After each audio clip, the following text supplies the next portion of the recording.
Lors de son premier discours devant le Congrès au cours de son second mandat, le président Donald Trump a présenté aux législateurs américains un projet pour les années à venir. Les législateurs républicains ont salué cette vision. Il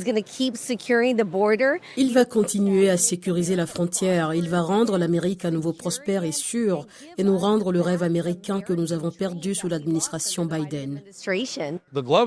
L'heure de se battre est arrivée, mais il s'agit vraiment de se battre pour l'Amérique parce que l'optimisme qu'il apporte et la politique qu'il expose sont tout simplement logiques. Certains législateurs ont déclaré que Trump n'avait pas répondu aux préoccupations économiques des Américains. La seule chose que Donald Trump n'a pas mentionnée est un plan réel et sérieux pour réduire les coûts, la première chose que les Américains voulaient entendre. Au lieu de cela, Donald Trump a réitéré son projet de faire augmenter les prix en déclenchant une guerre commerciale avec le Canada et le Mexique.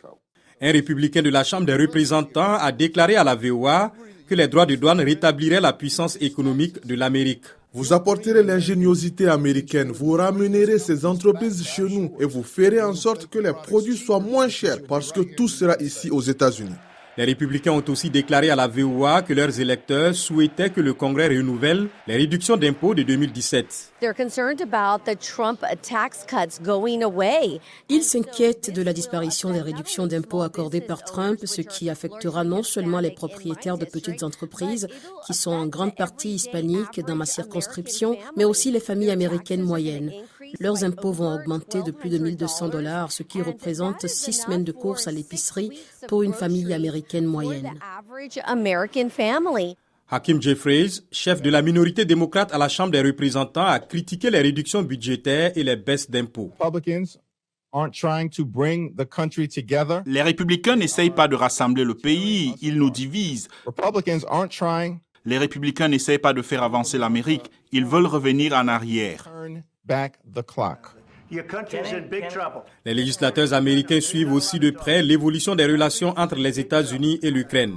Les républicains ont déclaré qu'une lettre du président ukrainien Volodymyr Zelensky proposant de rouvrir les négociations avec les États-Unis était le résultat de la position ferme de Trump.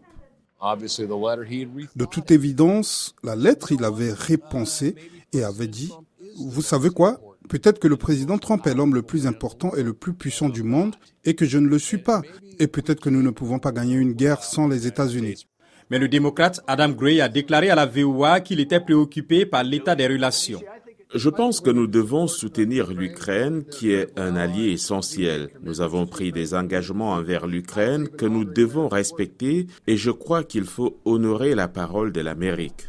L'attention des législateurs américains se porte maintenant sur le financement du gouvernement américain au-delà de la date limite du 14 mars.